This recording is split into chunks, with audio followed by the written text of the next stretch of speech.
Welcome, all you sinners and sodomites, to episode 6 of Bible Stories for Atheists. I'm Josh. I'm Linz. And we are your guides to the awkwardly angelic stories, literally, literarily littering the Bible. Thank you. Golf clap. Got a golf clap out of that one. Actually nailed it first try this You time. did. It was great. Thank you. We are kicking off this week with Exodus and everything, but I wanted to go back to the last episode a little bit. There's a correction I wanted to make. Because unlike the Bible, we're willing to admit when we were wrong. Right, exactly. And unlike the Bible, we can update ourselves over time. Right. We're not stuck in this one dogmatic thing, you know? Yep. In the last episode, you had asked about essentially like, was this an oral tradition or do we have like the original text of these first 5 books of the Bible and everything? And I said that I thought the Red Sea Scrolls were the original text. Sea Scrolls. The Dead Sea Scrolls was the original text, and I was way off on that. Yeah. Way off on that. The Dead Sea Scrolls, for anybody interested, were some scrolls that were found that are very old. I can't remember off the top of my head how old they are, but they are definitely not the originals or anything. They had some biblical text to them. They had some that were not biblical texts. And some of them were like dead on with what the biblical text was. There were some things that were different in those texts. We do not have the original text, and we are planning on doing an episode in the future where I go over biblical history and what the actual scholarly history of the Bible is. One of the things I'm learning is that there's actually good evidence to suggest these first 5 books of the Bible had some oral tradition to them. So they weren't all originally written down. Right. Yeah, that makes sense with the way the story is written. Right. So I'm looking forward to that episode where I can give you some full context to that, how they come to those conclusions. But for now, I just want to make sure we let everybody know that you were right, essentially. Yes. Oh man, I love it when that happens. Yes. First Jacob's ladder. Yes. Now this. Really killing it. You are killing it. You're on a roll. Then the other thing I wanted to take a look at. So I just got a brand new Bible. Zondervan put out a 2020 fully revised NIV study Bible that's absolutely packed full of articles and footnotes and stuff like that to give you the Christian perspective on all the fucked up things in the Bible. Yeah, okay. And one of the things I was curious of, what does it say about Jacob's age when he dies? Oh, okay. And there's a timeline in here. There's this chart showing the lifespan of Abraham, followed by the lifespan of Isaac, followed by the lifespan of Jacob, and then Joseph. Okay. And a few key events along there and how they overlap. If you remember, there's a 12-year discrepancy in Jacob's age, where the Bible says he died at 147, but if you actually did the math, you would realize Jacob should have been 159 when he died. And the only way you can make that work is if Joseph was sold into slavery 12 years before Isaac died. Okay. And this chart puts him at getting sold into slavery 12 years before Isaac dies. Gives no explanation for it. As to why. It's just so they can make the numbers work. Exactly. It's a real sort of accountant move. It kind of is. But they give no justification for that. Not that I've seen. There are tons of footnotes in here. Maybe I missed it, but from what I've seen, they do not give a justification for why Joseph. They placed it that way. Other than they're trying to make the death at the age of 147 work. Fit. Right. Yeah. And that's their justification. Exactly. And here's what bothers me about that is chapter 37, Genesis 37, we get introduced to Joseph again. He's 17, 18 years old, I think, 17 years old. When he was sold, right? Yep. And then we hear about when he was sold. And then immediately after that, we get Genesis 38, which was that story about Judah. Yep. So they leave the story of Joseph to tell the story about Judah for that only goes throughout the chapter 38. And it specifically says this is what happened basically after Joseph is sold into slavery. So they're writing linearly at this point. If they were writing linearly when Isaac dies, and there was that overlap, Isaac would have died when Joseph was in prison. Right. Right before, like a year before So they Joseph would not have gets out of mentioned it prison. prior to that. Right. Okay. But they do. They bring it up in the chapter before we even hear about Joseph. So I just wanted to throw that out there. That's their take on it. I still think God can't count. I think there's a good reason to say God can't count. Yeah. So anyway, I thought I'd share that. All right. So we're going to be starting with Exodus chapter 1. Yes, that Moses.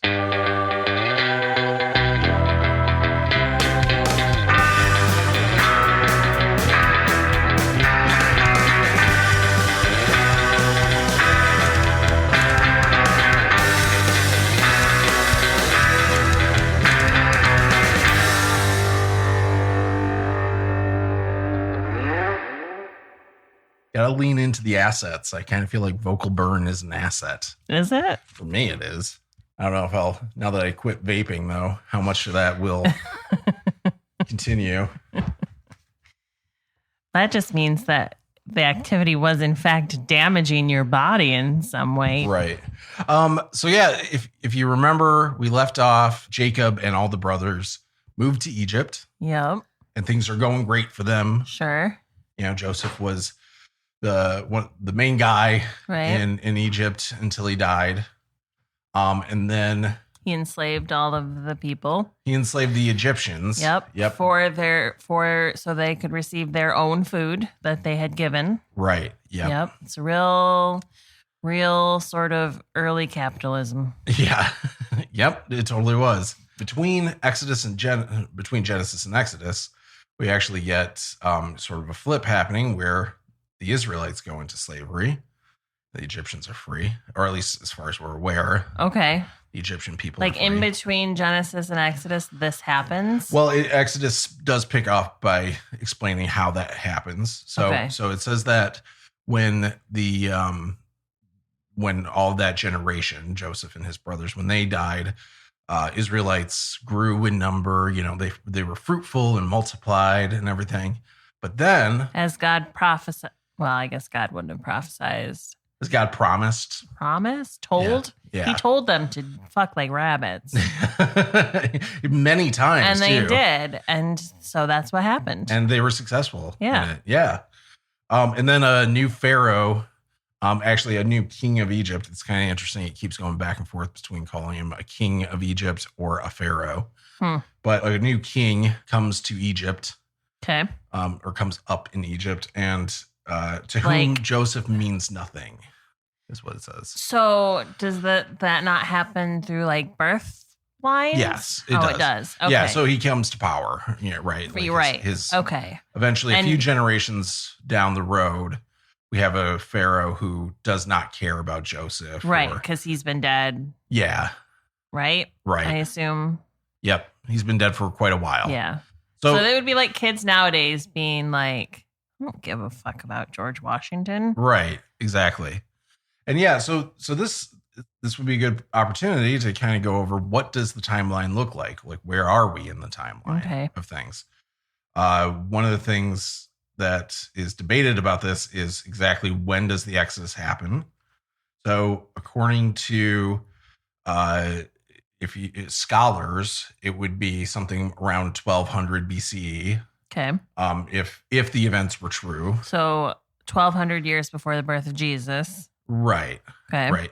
And the reason why they think that is because several times throughout Exodus, it mentions, I think what's a city or some place named Ramses. And so that's why they think it would have happened around the time of Ramses II reigning. However, the NIV says that it's 1446 BCE that the Exodus happens, because there's another book of the Bible that says that in the 4th year of such and such king, it was 400 and some years after the Exodus. Okay. So they do the math backwards. Gotcha. Figure out when it was. And as we learned, the Bible is incredibly accurate when it comes to dates. Right, exactly. So for the sake of argument, we're going to say it's 1446 BCE. We'll just play along with the NIV way. And this would make the two pharaohs that we're going to talk about, Tutmos II and Tutmos II and Tutmos III. It's interesting because Prince of Egypt went with Ramses. Yeah. But I think it's literally because it's a better name. Than Tutmos? Yeah. Yeah. Tutmos sounds like you're not finishing the word. Right. Like, is there supposed to be a T at the end of it? Tutmost? Tutmost. He's the most tut. He's tut. the most tut. So a new king shows up. Tutmos. Tutmos the second. Second. Yes.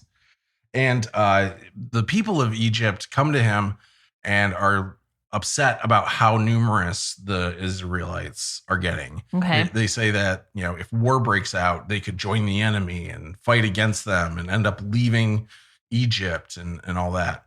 So Tutmos II is the one who puts them into slavery. Forcefully. Yes. He Has puts to slave be. masters over them. Yeah. Yeah. And makes their lives bitter, is what it says. Bitter. Yeah. I mean, that's an understatement. Yeah. Yeah. Bitter. I think slavery, yeah. Makes them bitter. I feel like there's a worse flavor. It's like being like, and slavery was a irritation. Right. Long hours.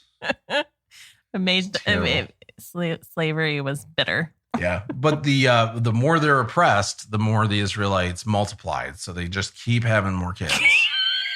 Right. Sorry. It's terrible, but I was like, well, what else are they gonna do? Right. Work and fuck. That's it. That's all they're doing. Yeah. It's like, it's understandable. It's almost like they're going to enslave us. Okay, well, let's see how they can enslave when we have thousands and thousands of children. Right. Yeah. So the king of Egypt goes to the Hebrew midwives named Shipra and Puah. Puah. And I like how I've noticed a common theme when you say these names. Yeah. Any of them that I find interesting, I just repeat. Yeah. Puah. No comment. Just me mimicking what you just said. Right. It's just a fun one to say. Puah. Puah. So he goes to the Hebrew midwives? Yes. Okay. And one thing that stood out to me was that if you notice, there's only 2 of them that they mentioned. So how many Israelites are there?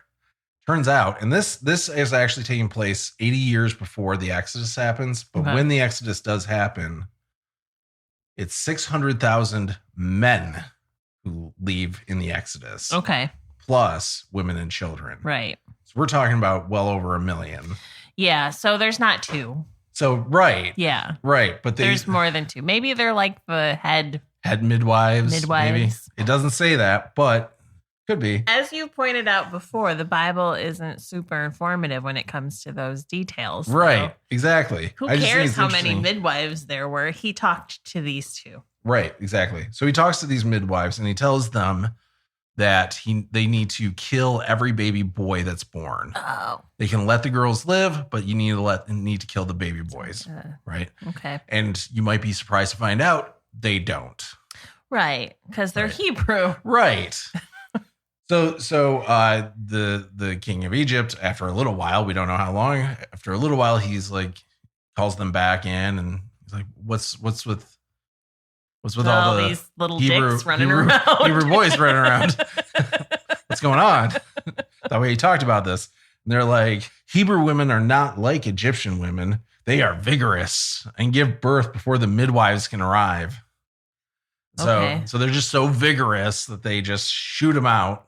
Right. Before anybody can get there to help. Well, so that being the idea that literally the midwife's going to show up and just kill the baby right then and there. And nobody's going to be like, hey, man, you just killed my baby. And then, I don't know, kill them. Right. You would think, right? Yeah. But there's no further explanation about this. And there's no further discussion either. Like the Pharaoh, you would think the Pharaoh would be like, you're not doing what I told you, so I'm going to kill you. Or right. Anything. It actually specifically says that God gives these midwives families to bless them for their service. God needs to stop giving out families as presents. Yeah. They're not good presents. I mean, listen, I love my child, but he's not like, I would much prefer like, I don't know, a trip. Gifts aren't things you have to then take care of for the rest of your life. Max, a goldfish. Right. Like literally that thing will die in a couple of weeks. Commitment is not there. Any other living thing is not a good present. Unfortunately, God it only has that one gift. It's true. It's true. Amazon hadn't been invented yet. Right. All he had at his disposal was people. Right. I guess. I don't know. So the Pharaoh says to all of the people, like all of the citizens of Egypt, that they need to start killing off the little boys. Okay. The little Hebrew boys. Oh, how terrible. I know. And it says to throw them in the Nile too. Yeah. Which bunch of floating dead Yeah. babies in the Nile. Right. Do they drink out of the... They do. In fact, I was going to mention this at the top of the episode and I totally forgot. But if you're not driving right now, you should pull up Google Maps. If you go over on the terrain view so that you can actually see the land and everything, you go over to Egypt. There's this like thick green vein that goes from the north side of Egypt to the bottom, and it's just surrounded by this beige desert, right? And at first you're like, oh, that's the Nile. And then you zoom in a little bit further and you start realizing, no, that's all this farmland that is surrounding the Nile, and it follows it all the way down. And you start, and there's all these town names, right, along that river. And there's a few towns out in what the Bible would call the wilderness, the desert. Yeah, out in the desert. But most of it's all along there. And you realize that is Egypt. Yeah. The Nile River is the country of Egypt. Sure. If it ever dried up, that would be it for that country. Right. So, yeah, the idea that they're saying throw dead babies into the fucking river seems a little far-fetched to me. Yeah, well, maybe they didn't connect the fact that decomposing dead bodies cause disease yet, but like... I'd be surprised. They also, have a very... Well, I don't know where they're at in Egyptian history, but the Egyptians notoriously have a very sophisticated way of preserving bodies. Yes, death is very which means they know that like a body just left to decompose is not great. Right. It's going to cause disease and things like that. Yeah. That's what Pharaoh commands them to do. And then we find out that there is this Levite man who has a baby with a Levite woman. Okay. And spoiler alert, this is going to be Moses. So Levites would be... Of the tribe of Levi. Of Levi, right. Okay. One of Joseph's brothers. Right. So these two Levites have this baby, and the mother hides him for 3 months. Okay. And then when she's no longer able to hide him, we don't know why she can't hide him anymore. She puts him in a papyrus basket. Okay. And she does not set it afloat down the Nile like I've always thought. She just puts it in the reeds off to the bank. Okay. And Moses' sister stands by watching what happens. Okay. Then Pharaoh's daughter comes wandering down the Nile River with her whole entourage. It doesn't say this, but I really you read through this and it's like they fucking knew she was coming. Like they had to know this was like this sounds like there was a plan here. Yeah, but that plan hinges on the fact that this Egyptian woman who knows that her father ordered the death of babies is going to just pick a random baby and be like, this is mine now. I know. It's weird, but it's the way that this plays out. It's almost like they knew exactly what was going to happen, or they wrote it like that. Well, of course. Yes. It's very easy to write a story when you know what you want the result to be. Right. Exactly. So the Pharaoh's daughter comes wandering down, and she has her servant. She spots the basket and has her servant go take a look at it. Servant sees the baby and it's like, a baby. It's a baby. She also seems to know that it's a Hebrew baby, maybe because of the circumcision. They don't I don't know. Circumcise babies. Yeah, they do. They do it when they're older. No, it's after 8 days. I thought they did it when they were older. No, it's when it's after 8 days that they do it. Most of the time, obviously, there are some instances when you haven't been, like if you convert, then you would do it when you're older and things like that. But gotcha. Yeah, it's supposed to be 8 days after they're born, they get circumcised. I see. Well, then yes, that's definitely how she knows. Right. So she says it's one of the Hebrew babies, and then all of a sudden the sister pops out of nowhere, like, "Hey, I could find a Hebrew woman to nurse the baby for you if you want." And Pharaoh's daughter is like, "Yes, go do that." And so, of course, Moses' sister goes and gets Moses' mother Right. to come and nurse Moses. And Pharaoh's daughter says, "Please take this baby to nurse. I will pay you to do it." Why? Like, why though? Right. I know. Like, why does she want to hang on to this baby Right. or anything? Like, there's no explanation for what kind of connection she's feeling to the baby or anything like that. Right. Yeah. So she pays Moses' mom to be Moses' mom. Right. At least for a few years. So, the baby grows up a little bit. Mm-hmm. And then Moses' mom brings him back to Pharaoh's daughter, who adopts him as her own. Okay. And gives him the name Moses. Gotcha. Any mention of what he was called prior to being called Moses? Nope, not at all. Okay. Unnamed Hebrew baby number 1. Yes. John Doe baby. Right. And the Bible does, like, the footnotes of the Bible do like to point out that Pharaoh's efforts to, oppress the Israelites like this keeps getting undermined by women. So therefore, the Bible is pro women. Okay. I see. Right. Because they don't paint women to be terrible monsters and killing babies. That means the Bible's pro women. Exactly. I see. Yep. The alternative is that they're terrible monsters who are killing babies. Exactly. I don't understand why that makes them pro women, just because they're like these women who gave birth to babies or who have had their own babies don't want to kill other people's babies. Yeah. Listen, I don't like other people's children, but I wouldn't kill a baby. Mm-hmm. Maybe. Depends on the baby. Yeah. Let's be honest. Baby Hitler, I'd probably kill. Baby Hitler. Yeah. So after Moses had grown up, we don't know how old, but after he had grown up, he goes out and is walking along, like, where the slaves are working. Okay. Right. And it says specifically that he was where his own people were and watched them at their hard labor. So he clearly knows that he's a Hebrew. Right. At this point. I wonder why. Yeah.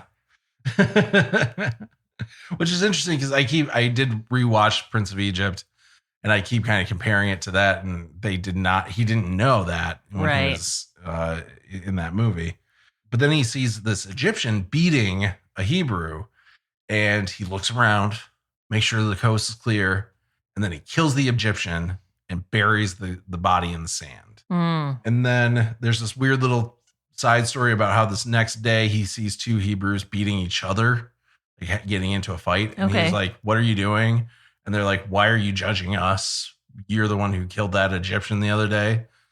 And so basically it's this weird way of saying he finds out that people know he killed this other guy. And then the Pharaoh finds out and tries to kill him.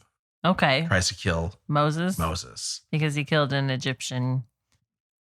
Yes, because he killed master or whatever it is. We don't even know that if it was just a citizen that was beating the Hebrew slave or who it was, but interesting. And then the 2 Hebrews were fighting. Yeah, it's this really weird little story where it's just there's these 2 Hebrews fighting, and they're like, "Why are you judging us?" That's what I think is funny, because, like, even at the base level, the justification is like, well, obviously we all hate Egyptians, right? Right. Like, we shouldn't beat each other up. Like, we're not our own enemies. Yeah. So Moses flees Egypt, gets out of Dodge so that he doesn't get killed, and he goes to a region called Midian, which is like modern day Saudi Arabia. Okay, that's quite a haul. It is. It's not a quick journey. In fact, he goes through the desert that they wander for 40 years later down the road. Did not take him 40 years to get through it. No, it didn't seem So he's been through the desert once before, is your point. And then later they just wander aimlessly for 40 years through it? Yep. Oh, okay. So he goes through to Midian, And he somewhere in Midian, it's a big region, and Right. yet somewhere he sits down at a well. An oil well? No, I think just a normal water well. I mean, it's a valid question, right. Really. So he sits down by this well, and there are these women there that are sisters who are trying to water their flock, and these shepherds are coming in and fucking with them, trying to drive them off, right? Okay. And Moses came to their rescue. Oh, how heroic. It doesn't say how he does it, Yeah. but somehow he must have gotten rid of the shepherds or something like that. And the girls go to their father, who's the high priest of Midian. Okay. His name is Raul. So these shepherds were fucking with the daughters of the high priest of Midian? Yeah. Well, you would think that they would know who those women are. Right. And also, like, they were dressed for their station. I would imagine. Right? Yeah, you would think. So they go to their father, Raul, the high priest of Midian, and they This would never tell make him what it in happened. Hollywood. There's so many holes in this screenplay. It did make it in Hollywood. They've done it a few times in Hollywood. But no, like doing it verbatim, absolutely would not. No. Yeah. So they go to Raul, they tell him what happened, and Raul's like, "Where is this man?" and bring him forward. And it's a great Raul voice. Yeah. And so Raul must ask him to stay, to live with them. Well, yeah, he saved his daughters. Right. This man cares about his daughters. Yeah, because it says that Moses refreshing. agreed to stay with them. And Raul gives his daughter, Zipporah, as a wife to Moses. He doesn't care that much about his daughter. No. I guess. Yeah. And they have a son. Okay. And during this time, the king of Egypt dies. Okay. So that would be Tutmos II. He dies. Tutmos III comes up. Is Tutmos III and Moses, are they similar in age? Did they grow up together? You would assume, based on, the fact that he got adopted by the sister right. of Tutmos II, that he would have been around the same age. Right. But they don't explicitly say that. The movie Prince of Egypt, they're like brothers. They grew up as brothers and everything. There's absolutely none of that in the story. Gotcha. Though. All right. There seems to be some familiarity there, you would think, based on how easy it is for Moses to just go talk to Pharaoh. Sure. Like there's no guard stopping it or anything. So, but that's like the best evidence we have that they even know each other. Gotcha. Then it also says that during this time, God heard the groaning of the Israelites and remembered his covenant with them. The groaning. Because God heard the groaning and remembered. Yeah. So what the hell's he been doing? It's not like he's got a lot going on. He just forgot. To me, it more sounds like, eventually, people who have children, right? They'll fucking bug you and bug you and bug you and bug you and bug you and bug you and bug you and bug you until finally you're like, fucking okay. Yeah. God damn it. Stop. Fine. I'll stop the slavery. Shut the fuck up. I'll do something about it. Just shut up. Yeah. I've had a migraine for the past 40 fucking years. Y'all were supposed to figure it out on your own, but I guess you can't. So I'll come in and do it for you. Right. All right. So then Moses is out one day. So time has passed. Some Okay. time has passed. He's been married and they have kids and stuff like that. Rolling in as a Saudi. Right. And he's out tending his flock. His father-in-law's flock, Jethro. Jethro? Yeah. His father-in-law. The high priest's name is Jethro? Yeah. That's fun. Yeah. Yeah. So last chapter it was Raul. And now it's Jethro? And from now on it's Jethro. His name just changes. Oh, that's bad. I know. It seems really bad. So one theory is that Raul or Jethro, one of them is a title because of being the high priest of Right. Midian, but nobody actually knows. Maybe Yeah. we're missing the obvious thing is that the Bible is actually super progressive. Right. And there were 2 dads. Oh my God. That would be great. Oh my God. He has 2 father-in-laws, Jethro and Raul. Yeah. What a great, oh my God. That would be awesome. To me, that's the most obvious answer. And they just adopted all these daughters. Right. They're not actually their biological daughters. Right. There's been all of these things in the Bible that lean towards, like, you know, those sort of situations. And clearly they've just been, the details have been erased. Right. But there's little things like that in there. And what was the one with the Deborah? Deborah. Yeah. Deborah and Rebecca. Yeah. Yeah. That I'm still 100% certain that their relationship was more than just mistress and nurse. Right. Otherwise, why would they name a place after where she was buried? Yeah. Right. And That's only mention it that one time. Yeah. That's the only conclusion you can make. Raul is now Jethro, or there is a Raul and a Jethro. Right. They're the cutest gay couple in Midian. Of course they are. They're a power couple, too. Of course. Maybe Raul's the smart one. Maybe he's the high priest. I mean, Jethro is just like, I just really like tending sheep. They just have different talents. Yeah. Jethro is just the funny one. Yeah, man. Anyway, not that that's in the Bible. No, but it should be. It should be. So he's out tending the flock for Jethro. And then our old friend, the angel of the Lord, shows up. Oh, the ambiguous angel of the Lord. Yeah. Yeah. So he shows up in a bush that's burning. So this bush is burning. Yeah. So this conversation is the conversation that sparked this whole podcast. Yes. To be clear. So, I mean, the bush is drugs, right? It's a hallucination. 100%. Of course, that's what it is. There's no way there's an angel standing in a fucking burning bush. First of all, what a weird place to stand. Yeah. It's burning. Second of all, if you said to somebody today, I talked to a burning bush, it was the angel of the Lord. Right. Somebody would be like, were you standing in front of a burning marijuana plant? Right. And you would be like, I was. How did you know that? Are you a prophet? Here's money. Okay, what is this burning bush angel? So this it doesn't burning angel say that. So what's funny is the angel doesn't actually say anything to him. Okay. So Moses sees the burning bush, and we know because the Bible says this that the angel is in the burning bush.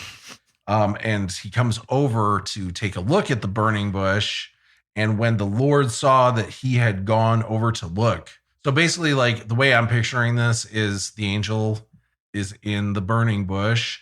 Moses starts wandering over and God's like, get out of here. And he shoves the angel out and jumps into the bush. Moses is like, is that a fucking person sitting in that burning bush? I'm going to go look. I'm picturing them like crouched down, like in the bush. So their wings are on fire. Yeah. So then God is like, Moses. And Moses, you probably remember this from an NPR episode that we had heard a long time ago. Moses responds with "Here I am," which in Hebrew is Hanani. Hanani. Interesting side note: I found out that apparently throughout the Bible, throughout the Old Testament, whenever a prophet is first talked to by God, God always calls their name, and they always respond with Hanani. Hanani. Yeah. Here I am. Yeah, and it all starts with this. So God says, do not come any closer and take the sandals off your feet because this is holy ground. And Moses is all terrified. Don't come any closer and take off your sandals. Yes, because it's holy ground. So he wants his dirty feet directly touching the holy ground? Yeah, it's leave your a sign of shoes respect, on. I guess. I know. Also, don't come any closer because the bush is burning. Right. And you were a human being. Right. Not an angel of the Lord. Yeah. Or me. Therefore, you will set on fire. God says that Also, you're too high already. Back it up 5 feet. Moses, put down the mushrooms. Hey, we're growing in your own shit. God says that he has seen the misery of the people in Egypt, and he's going to deliver them to a good and spacious land, a land flowing with milk and honey. And he's going to deliver to them the land of the Canaanites, Hittites, Amorites, Perizzites, Hivites, and Jebusites. I'm going to read that out every time that he says that. Yeah. Do that. Make an acronym. What are all the beginnings of the words? CHAP. So far, this is actually spelling something. It's like chap, hidge, CHAP. HJ. HJ. Chap hidge. Chappage. Yeah, that's what you're going to say from now on. Okay. I decree. All right. So he says he's going to deliver them to this land. So now go. And so he's going to take land that people are already living on. Yes. And just be like, this is yours now. Yes. Sucks to be those people. Exactly. So no problem with that. Yeah. Well, God plays favorites. Clearly. Yeah. He's like, so now go. And Moses is like, well, wait. Who am I to do this? God basically does not answer his question. He just says, I will be with you. And he said, I don't know. You saw me in the burning bush. That's literally the only thing. This is the thing that makes you the person. Right. Yeah. Is this. You saw my angel taking a shit in a bush. It set it on fire. I had to go step in. You're the one that took the mushrooms. You're the one that took... You bought the ticket. Now take the ride. Exactly. This is a really weird thing. He goes, this will be your sign that it was me that sent you, is that once the people of Egypt are free, you're going to worship me back here on this mountain. So this is, in theory, Mount Sinai that he's on. But in what way is that a sign? Like a sign that, okay, what is it a sign of? Exactly. Like he's saying the sign, this will be a sign that it's me who sent you. Once you're all free, you'll worship me on this mountain. You'll come back to this mountain and worship me. Yeah. And that's the sign that it was me? Yeah. I mean, I could say that. I know. You could say that about anything. It doesn't make any sense. Like, how is that going to help you get the people out of Egypt? It sounds like crazy hermit living in the mountain. Right. Yeah. Yeah, it's an odd thing. So, and then Moses says that if I go to the Israelites, they're going to ask me what your name is. Apparently there's like some stuff to this about paganism in the area. Like you ask what the name is of the God, and it gives you almost like some sort of control over them or something. All right. What's his name this time? Is it Yahweh? It is Yahweh, but what he first says, and this is probably one of the most famous lines in the Bible, it says, God said to Moses, I am who I am. He said, this is what you are to say to the Israelites. I am has sent me to you. Oh, that's a line from Dogma. They say that in Dogma. Do they say that in Dogma? They mention that in Dogma. Yeah. I think Chris Rock's character. Oh, we were sent by he who is called the I am or something like that. He who is called I am. Yeah. I think this is kind of setting him up for a who's on first bit. Who sent you? Are really narrowing your audience down to a very particular age by using that joke, because nobody under the age of 25 even understands what you're talking about right now. Well, that's just sad, and that's on them. Who sent you, Moses? I am. Or no, God damn it. I fucked it up. Never mind. All right. So God tells him. Who is sending you, Moses? I am. No. You are? What's the name of I am. What's the name of the God who sent you? God damn it. I fucked it up again. You didn't write this bit down, did you? No, I didn't. I should have. I really should have. So God tells him to go assemble the elders. Oh, I should also point out, too, speaking of Yahweh, he also says, say to the Israelites, the Lord, the God of your fathers, the God of Abraham, the God of Isaac, the God of Jacob, has sent me to you. And when it says the Lord here, what it actually says in the original Hebrew is Yahweh. Okay. And there's this whole thing about how, out of respect for Jewish culture, they don't use, apparently, as my understanding, they don't use the actual term Yahweh. Oh, 'cause you're Christians using don't? the Bible, or at least the NIV, does not do it. There is a fun thing, considering, as I pointed out in the Fun last, thing. as I pointed out in a previous episode, I grew up Jehovah's Witness Mhm. part of the time, and Yeah, so who's Jehovah? it does say in the footnotes here, Yahweh is often incorrectly spelled Jehovah. Oh. It's an incorrect spelling of it. There's a whole subset of a religion that is called a misspelled name. Yeah, apparently, Well, according to Zondervan, yeah, egg on their face. yeah. So, and this is another interesting thing, though, is where he keeps calling out, I am the God of Abraham, the God of Jacob, or the God of Isaac, and the God of Jacob. He keeps calling that out. I am the same God as the book of Genesis, basically, is what he's doing. I know you don't believe me, but I am the same one. You know those all of those old stories that you heard about this family that like did shit, right? Like rocks and sheep and other things that they did. I can't remember off the top of my head, but like that's me. I'm that God. I'm that God. You guys, that's me. That's me. Same one. Same one. And I think it's important to point out, because when we get into the episode about Bible history, I think this is going to come up again. So then he says to go assemble the elders of Israel, talk to them about everything I've said. I'm going to give you the land of Chapage. Go to Pharaoh and tell him that you're going to take all the Israelites and go on a 3-day journey out into the wilderness to have a festival for me, for Yahweh. Okay. And you're going to, give offerings and sacrifices to He's really Yahweh. giving him a full-on plan. Yeah. He's not just like, take the Israelites and go.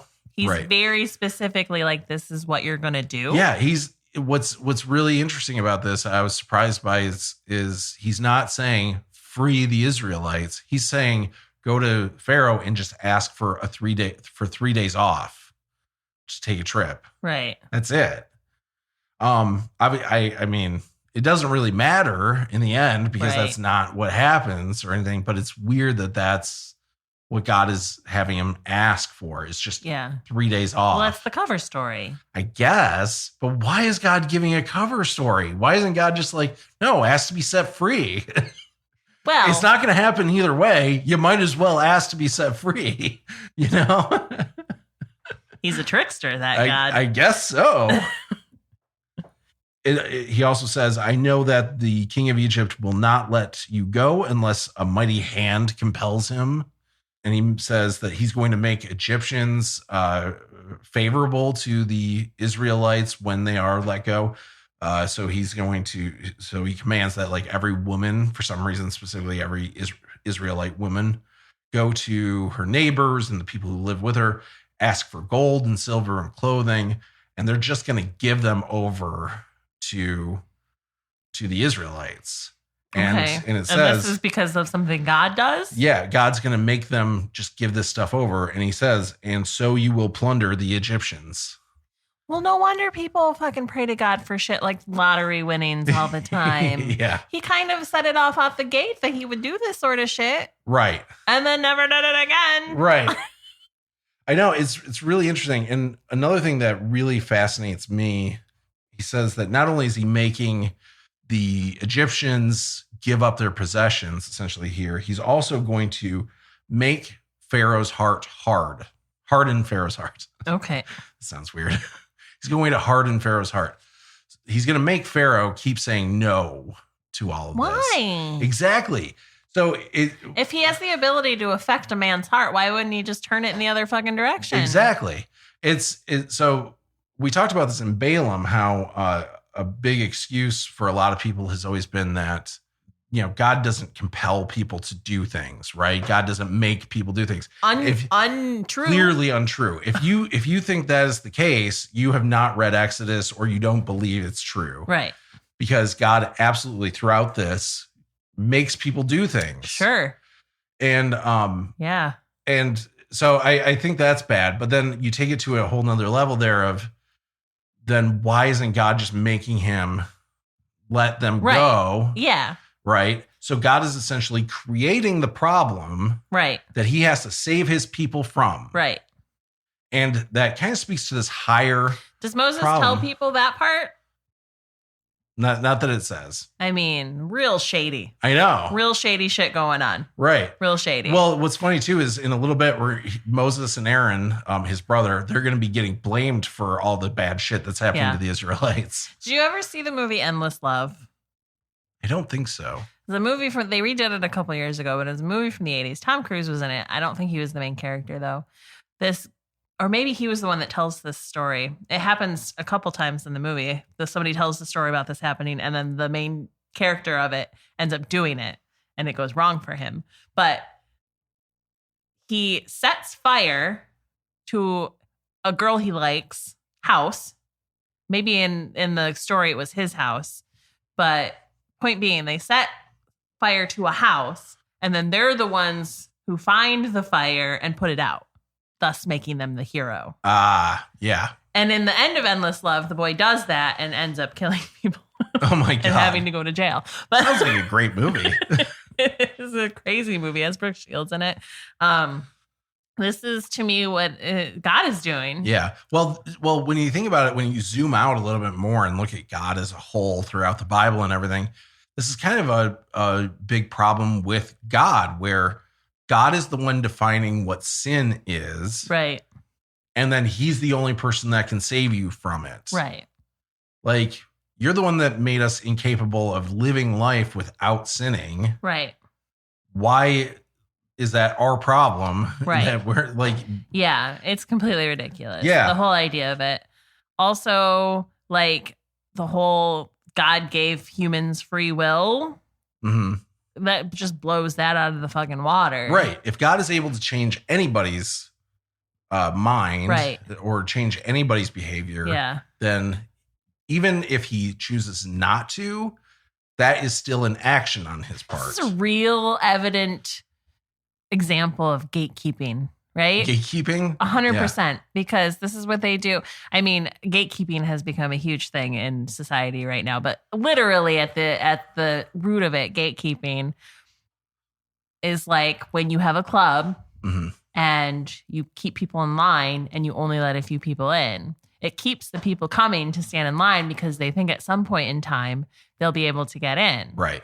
People pray to God knowing that he's not going to answer them because in this book, at a point, he had answered somebody's problem and given them what they wanted. So people keep thinking that if they talk to God, air quotes, around God, that he will provide them with what they need, even though, again, you and I believe that will never, ever happen ever in a million years. So this whole religion is based on psychological warfare. Yeah, it kind of is. Like you have to play by God's rules, right, in order to have salvation from the thing he created, and escape damnation, essentially. Yep. Anyway, we should get back to the story of Moses. Yes. Moses responds to God, who's telling him to go. Tell them I am. Yep. What if they don't believe me? Okay. And God asks him, what's that in your hand? Because God can't see. And Moses says it's a staff. And God says to throw it on the ground. And he does. So I threw it on the ground. Right. And it turns into a snake. Okay. And Moses is all scared of it. But then God says, grab it by the tail. He does. And it turns back into a staff. He reminds him that he is the God of the book of Genesis again. And then he says that put your hand inside your cloak. And Moses does. And when he pulls it back out, it's all white and leprous. His hand is? Yeah. Okay. And then God says, put it back in your cloak. And he's teaching him some magic tricks. It totally sounds like a magic trick. For sure. Yeah. So this is his second sign. So these are signs he's able to provide to people. Staff and snake. That he was really that he's really sent by God. Let's give these magic titles, right? Okay. So first one is staff and snake. Right. Second one is leprous hand. Right. Okay. Is there more? Yep. There's one more. Okay. So in case those two don't work, You can take some water, throw it on the ground, and it'll turn to blood. Oh. Bloody splash. Something. So he gives him these 3 signs. And then Moses is like, I still don't think they're going to believe me. I am slow of speech and tongue, which a lot of people have taken to mean that he has a stutter. Oh, no, he's just stupid. But that's honestly, like, a lot of people also think that maybe it's just he's not that witty. Like, maybe he's not very quick when it comes to speaking. Mm-hmm. I think later he does He could have like Down syndrome or something. Could have like been that. on the spectrum. Yeah, we don't know. We can't hold that against him. No, certainly not. But then the Lord says to him, who gave human beings their mouths? Who makes them mute or deaf?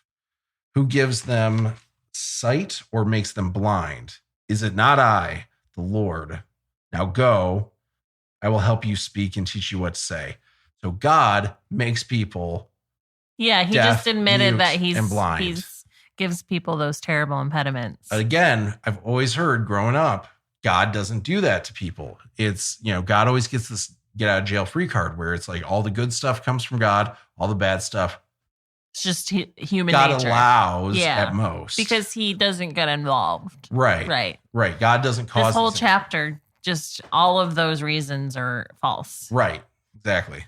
And second of all, just to rewind a little bit and go back to the fact that he keeps reminding Moses that he's the God of Abraham, Isaac, and Jacob. The fact that he feels the need to keep repeating that he's that God, again, shows me that he knows if there's gods, that there are other gods. He is making it known to them that, like, there are other gods. I'm not those gods. I'm this God. Right. I'm the same God that they were worshiping. Yes. Really points that out. So he says this to Moses, and Moses is still like, please send somebody else. Moses isn't like, why? Yeah. Why did you do that to people? Why do you do that? That seems mean. Right. And then it says that the Lord's anger burned against Moses, which is funny because the text of what he says does not seem very angry. He goes, what about your brother Aaron, the Levite? He says that Aaron's already on his way out to meet him, which we have not heard about until now. You shall speak to him and put words in his mouth. Basically, they're going to be partners in this, where Aaron's going to be the one speaking for Moses. Okay.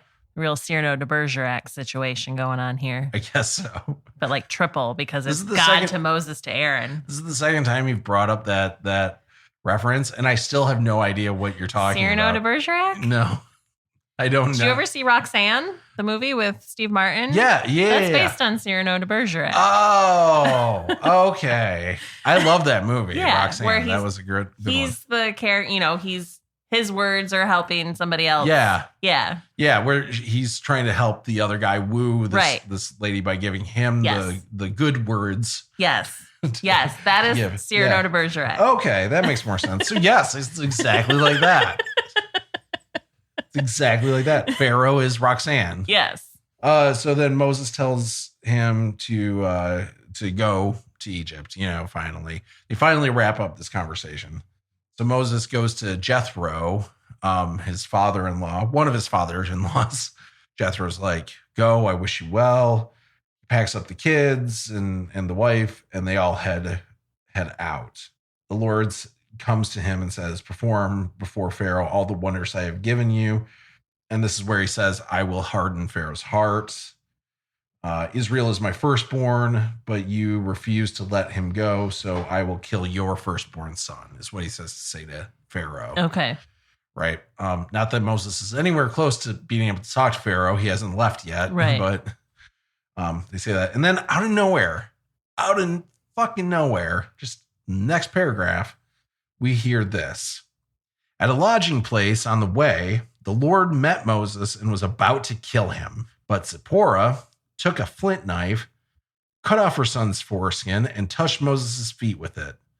Surely you have made a bridegroom of me, she said. So the Lord let him alone. And then in parentheses, it says, at the time, a parenthetical in the Bible, so not like a footnote or anything like that. This is in the text of the Bible itself. At that time, she said bridegroom of blood, referring to circumcision. Just out of nowhere. What? And then it doesn't talk about that again. Why? The Lord, they stop at a lodging place for the night. The Lord is about to kill Moses. Why? So I think the idea is that Moses hadn't circumcised his son, which So was God was going to kill him? Yeah. Over some foreskin?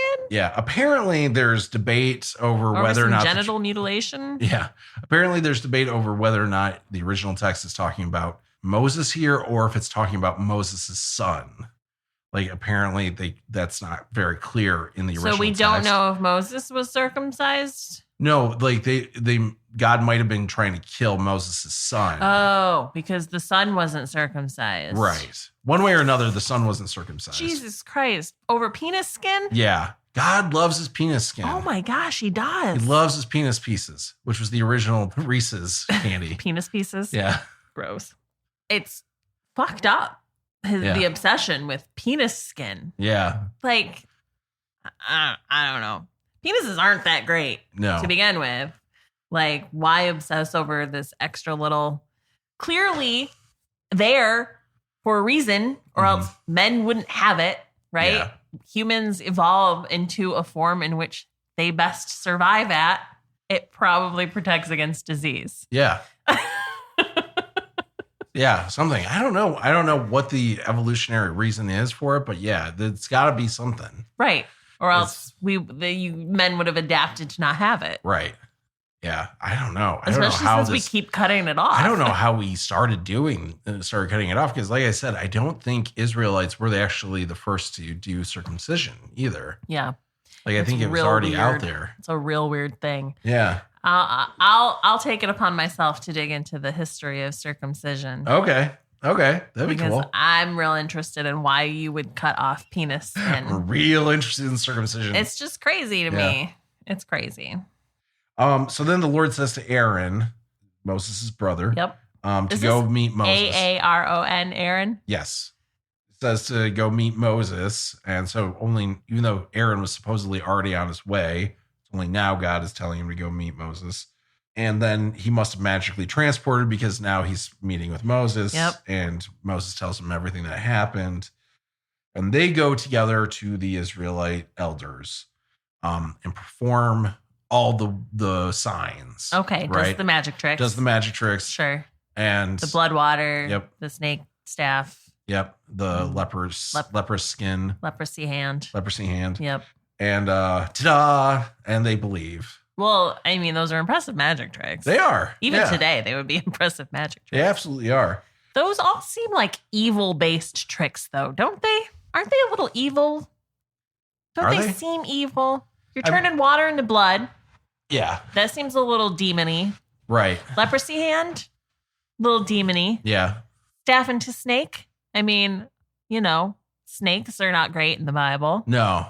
Seems a little demony. One thing that came up in here was that the footnotes do suggest that it might have been a snake because the cobra was a symbol of the pharaoh. Okay. I think, or something like that. There's some significance in Egypt to it. I still really feel that, like, had somebody at that time, if I lived in that time and somebody did those tricks in front of me, I would be like, oh my gosh, yes, right? Yeah. Son of Satan. Yeah. So Moses and Aaron go to Pharaoh. They just go to Pharaoh and say, let my people go. And let my people go. Right. The Lord has said to let my people go, and we're going to go hold a festival in the wilderness. Basically going to be like Burning Man. Oh, he's selling it like let my people go temporarily. Yeah. Give us a 3-day work pass. Sure. Right. They'll work harder for you if they come back rested. Right. Yeah. And the Pharaoh's like, who is this Lord that I should pay any attention to what they want? Moses says that if you don't, God's going to send plagues against you. Okay. Right. Did God tell Moses that? He said that he was going to strike them with his signs and wonders and stuff like that. But did he actually say plagues? I don't think so. Okay. I don't remember him actually saying that during the burning bush talk. Just presuming what's going to happen. Right. Pharaoh's like, why are you wasting our time? Why are you taking people away from their work? Go back to work. Basically he's like, no, I don't want to buy what you're selling. Essentially. Okay. That's my Egyptian accent. Yeah, I was spot on. And then Pharaoh is like, all right, apparently the Israelites have too much time on their hands. So take away the straw that you give them for making bricks. The Egyptians were providing straw to the slaves to make the bricks. And he's basically saying they need to go out and find their own straw. And we're not going to lower their quota for making bricks. Okay. So now they have way more work that they need to do. Right. Because And he he thinks they have too much time on their hands? Right. He actually goes, they are lazy. Oh, Jesus. Yeah.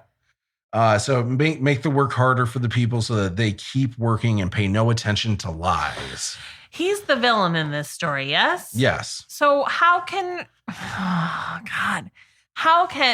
this exists today, this behavior. Oh, yeah, totally. And it's justified. Yeah.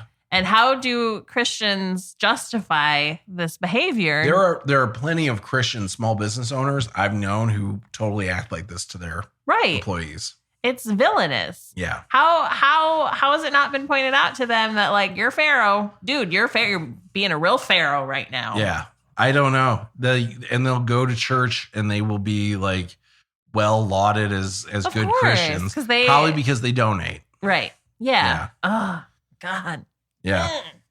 So the Israelite overseers go to Pharaoh and are like, hey, we can't keep doing this. And Pharaoh's like, lazy. That's what you are. Lazy. Yeah. Literally, that's what it says. Mm-hmm. Go back to producing your bricks. And so the Israelite overseers get pissed off at Moses and Aaron, saying, you have brought this trouble upon us. Yes. Right? Because they asked for a vacation. Yeah. You have made us obnoxious. So Moses returned to the Lord and is like, why have you brought this trouble upon us? Pharaoh's heart is hard. Like we knew this was going to happen. Yeah, I know. I don't know why anybody's surprised by this. And God does essentially say it's all going according to plan. Yeah, this is what I wanted. Yeah, I wanted to watch this play out. Right. Again, I'm the God of Genesis. Yeah. Same God. Somebody has to keep telling you who they are over and over and over again. It makes me question that they're actually who they say they are. Can I see like a you have a driver's license? Yeah, a photo ID or something. Your birth certificate? Yeah. That would be great. Oh, Yahweh really is your only name, isn't it? It's kind of like Cher. Little Beyonce. Yeah. He says, I'm the God of Abraham and Isaac and Jacob. I did not make myself fully known to them. The tone has totally shifted, by the way, between, in case it's not coming out in this podcast, when you actually read Genesis and read Exodus, the tone of God as a character has completely shifted. Okay.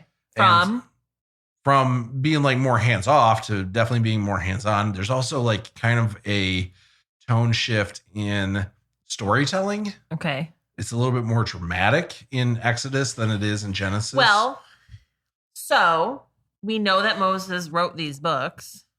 Well, that's the tradition. Yes. When I say things like that, just to be clear to the audience, that the tradition is that Moses wrote. So it would make sense that the story that Moses was existing in would sound and play out differently than something he would care more about this told, right, or made up, right, was dictated to by God, made up completely by Moses, right.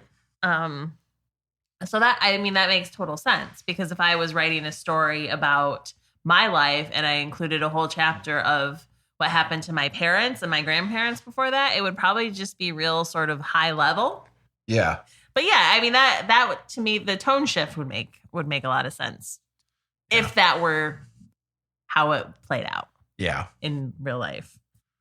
Right. So so God kind of keeps going, and he's like, I've not made myself fully known to them.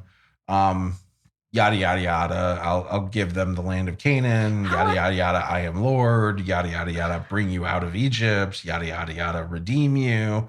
Yada, yada, yada. Bring you to the land. You're going to get sued by Seinfeld if you keep doing that. Yada, yada, yada. give the land to you as a possession. You know. Who hasn't he made himself known to? The people? He did not make himself fully known to the patriarchs, to Abraham, Isaac, and Jacob. No. Every time he came down to save them from being killed for telling people that their sister was, or their wives were their sisters, that wasn't him making himself known to them. Right. Or telling the dude to put oil on rocks. Yeah. He's essentially saying there's more to me than what they had seen. Yeah.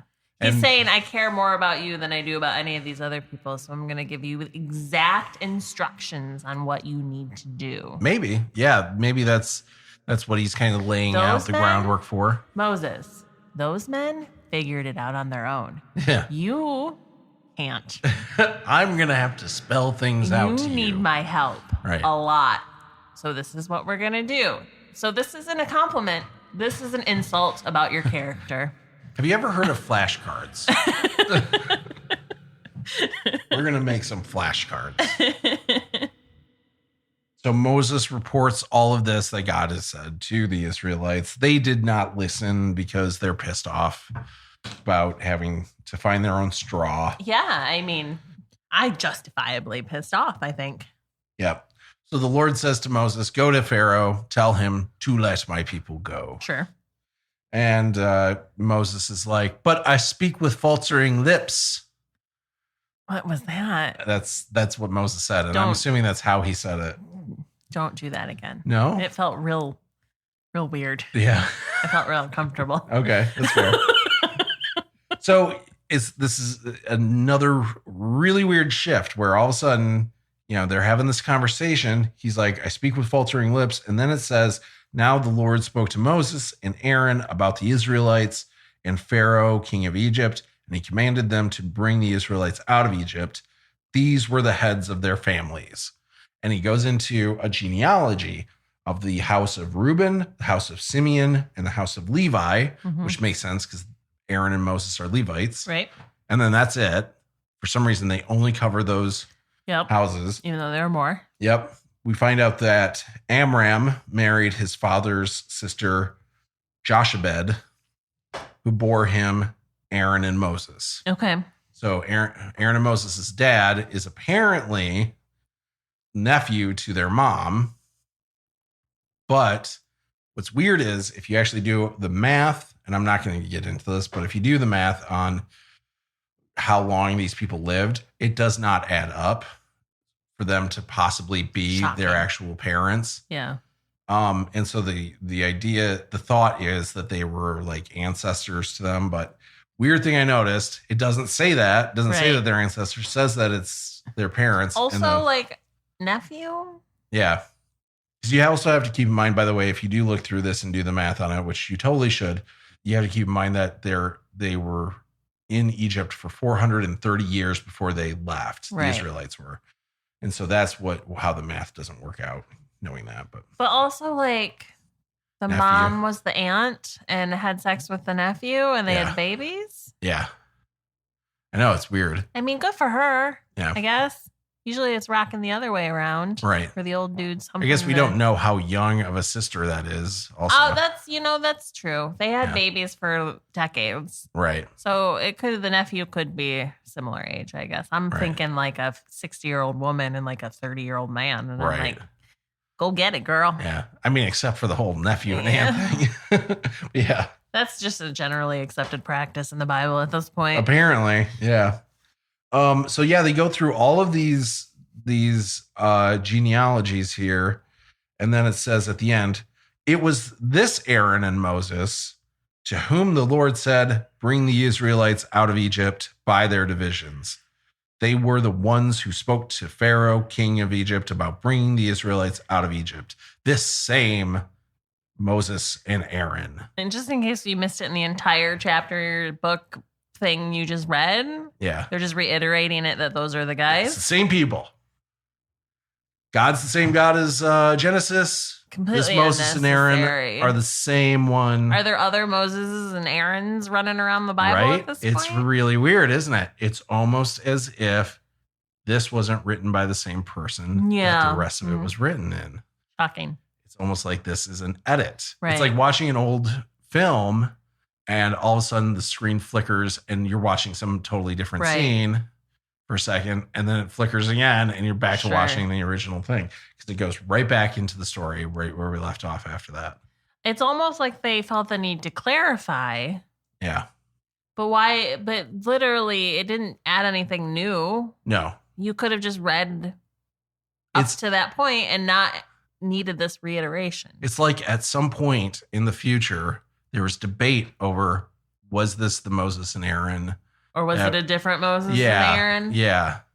So with that, the Lord tells him again to go talk to Pharaoh. Right. Tell him to let his people go. Because, why not just keep doing the same thing over and over and over again? Right. And again, Moses is like, I speak with faltering lips. Okay. And then the Lord says, I have made you like God to Pharaoh. Your brother Aaron will be your prophet. I was going to say, I thought Aaron was supposed to be his They mouthpiece. covered all this. Yeah. Yeah. So, and again, he says he's going to harden Pharaoh's heart. So Moses and Aaron did just as the Lord commanded them. He tells Moses he's going to harden Pharaoh's heart. Yeah. So he says to Moses, go ask him. Yeah. You know he's going to say no, though. Right. But do it anyway, because I got nothing better to do than watch this happen. Yeah. I like watching you all move around. Right. And setting up the dominoes and watching them fall. So Moses and Aaron did just as the Lord commanded them. Moses was 80 years old. Yeah. And Aaron was 83 when they spoke to Pharaoh. So we get to know their ages at this point. So they go before Pharaoh. They end up performing the snake and staff trick with him.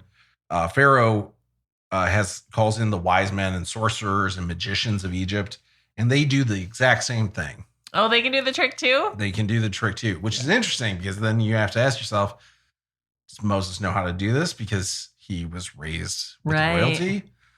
So they do the same thing. And then Aaron's staff, the snake, swallows up the other ones, the other snakes. Okay. But Pharaoh's heart remained hard. Yes. God told us that was going to happen. Yeah. And so Pharaoh is still refusing to let them go. And then we get into the plagues. Okay. Which we're going to cover in the next episode. Cool. So yeah, that is... You leave the sexy part for next time. Yeah. Yeah, it gets really crazy once the plagues kick in. But the burning bush, you got to admit, that was weird. Well, I kind of feel bad for this angel. Right. He's always sent to do these weird ass tasks. Like he was told to stand in a road with a sword sticking out and just let somebody run into it. Yeah. Now go stand in this burning bush. Right. And then once he actually notices you, get out of there. So we've established that the angel can be a hitman. Yep. We've established that the angel can be a telecom. Yep. In this case, the angel is a lighter. Not even a lighter. It's like he had to start the bush on fire. And the God was just like, go stand there. This is going to be great. You got to see this, guys. The angel of the Lord's like, God damn it. Like, I know I'm supposed to be this ambiguous thing and like I could be any angel, but really I'm just this one angel every time who gets all of this shit work. I don't know what I did. What did I do? One thing that struck me, this is not what the actual history is, and we'll get into what the actual history is of all these books at some point. But one thing that struck me while I was reading this is it almost sounded like the real history behind this would be like you take God out of it. Moses is just a union organizer. Mm-hmm. Moses and Aaron are just union organizers. They're trying to go to the heads of the Israelites, the elders, to work out. All of them doing basically a walkout. Yeah. And trying to get themselves to be freed. But that's it's an interesting difference between the story of Joseph, which was very capitalist. Right. It really kind of diminished. Like, if this story were true, and I don't know if historically, like, all of this happened. I mean, obviously, like, the burning bush didn't... Like, I know that there's things that didn't happen because they're insane. Yeah. But, like, was there somebody that existed that Moses is based on? It's or possible. was there a Moses? And did he legitimately try? Was he raised by the royal family and then leave and then come back and try and free his people? Like, did No. that happen at any moment in time?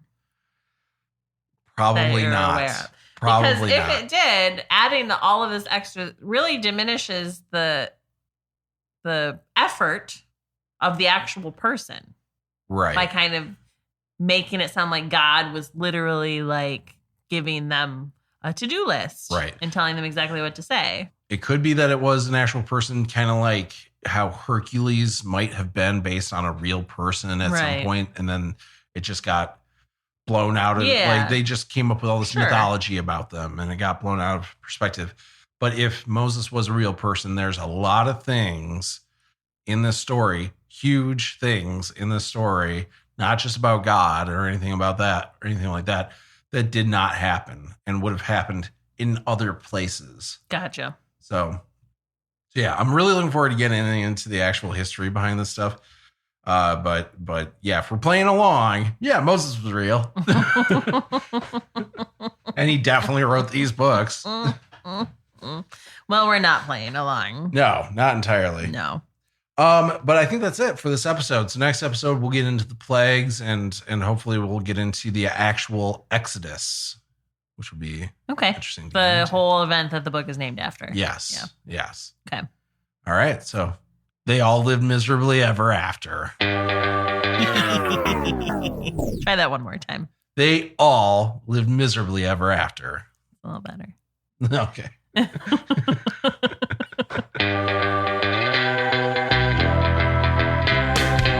Thank you for listening to the show. If you want to show your support, think about picking up some merch from our online store at BibleStoriesForAtheists.com/shop or bsfa.cc/shop.